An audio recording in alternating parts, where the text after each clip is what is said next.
अनिरुद्ध आचार्य के लड़कियों पर किए गए कंट्रोवर्शियल रिमार्क्स पर कल परसों मैंने वीडियो पोस्ट की थी, जिसमें अनिरुद्ध आचार्य ने लड़कियों के बारे में बोला था कि 14 साल की लड़कियां से शादी करनी चाहिए और बेसिकली चाइल्ड मैरिज को अनिरुद्ध आचार्य ने सपोर्ट किया था। उस वीडियो में मैंने बताया था कैसे 14 साल की बच्ची मेंटली और फिजिकली फिट नहीं होती है शादी जैसी चीजों के लिए। तो उस वीडियो पर एक कॉमेंट आया था जो मैं रीड करके बता देता हूँ। प्रोपेगेंडा फैला रहा है डम फेमिनिस्ट के सामने फीमेल ऑडियंस से चुम चाहिए। अगर तुम्हारे पास 2 ब्रेन सेल्स भी होंगे तुम समझ जाओगे कि क्या बना रहा है। और राम सीता जी ने भी बाल विवाह किया था और दादा परदादा ने भी। और इस चूतिए को ये नहीं पता अर्ली कपल फिजिकल रिलेशन नहीं बनाते, मिनिमम 18-19 साल से अपने मायके रहती है फिर ससुराल आती है।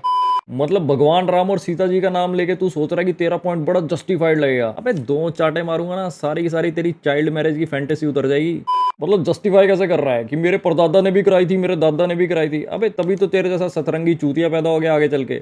अब तेरा परदादा दादा 8 साल की बच्चियां ले आए शादी करा के, इसका मतलब ये थोड़ी है कि वो चीज सही थी। अब हिस्ट्री में कोई चीज होती थी तो इसका मतलब ये नहीं है कि वो चीज सही होती थी। सरकारों को पता था कि एक दिन तेरे जैसा अतरंगी चूतड़ बंदा आएगा जो चाइल्ड मैरिज को सपोर्ट करेगा, इसलिए 2006 का चाइल्ड मैरिज एक्ट बना था। चल आजा सतरंगी चूतड़, तेरे को चाइल्ड मैरिज से रिलेटेड कुछ खतरनाक फैक्ट बताता हूँ। और फैक्ट भी किसको बता रहा हूँ जिसको साले को फेमिनिस्ट की स्पेलिंग नहीं आती। चल स्टिल चूतिया तेरे को चीजें बताता हूँ मैं। 10 से 14 साल की लड़कियां 5 गुना ज्यादा खतरे में होती हैं टू डाई इन प्रेगनेंसी और child birth then women aged 20 to 24। और इंडिया के कई रूरल रीजन्स में 4 में से 1 लड़की की शादी 18 साल से कम में ही हो जाती है। जो लड़कियां फिर were more likely to drop out of the school, experience domestic violence, early age pregnancy. अब जैसे तेरी दादी की अर्ली एज प्रेगनेंसी हो गई थी, फिर तेरा पापा हो गया, फिर तेरे पापा के बाद तू हो गया और तू हो गया चूतिया, तो इससे खतरा है ना।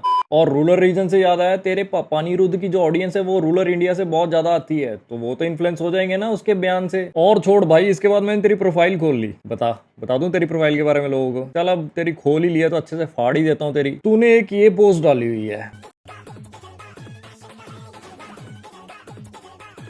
अच्छा, तेरे सोचने का तरीका ये है क्या? अगर तेरी मम्मी या तेरी बहन तैयार होती है तब भी यही बोलता है क्या, आज तो 1000 की लग रही हो, आज तो 500 की लग रही हो। और तूने ये पोस्ट किया हुआ है कि this is how I think, जब तू कोई लड़की देखता है बाहर टी शर्ट और जीन्स में। सही है, मतलब कमेंट्स में राम भगवान सीता माता की बातें और पोस्ट में ये हरकतें तेरी ये हैं। वो तो अनिरुद्ध आचार्य तेरा पापा है और तू मुंह छुपा के घूम रहा है और स्टिल तू ब्लाइंड सपोर्ट कर रहा है उसको। तू गलती से मेरे सामने आ गया ना, तेरे चूतड़ में किलो वाला डंडा बचा के घुमा देना मैंने।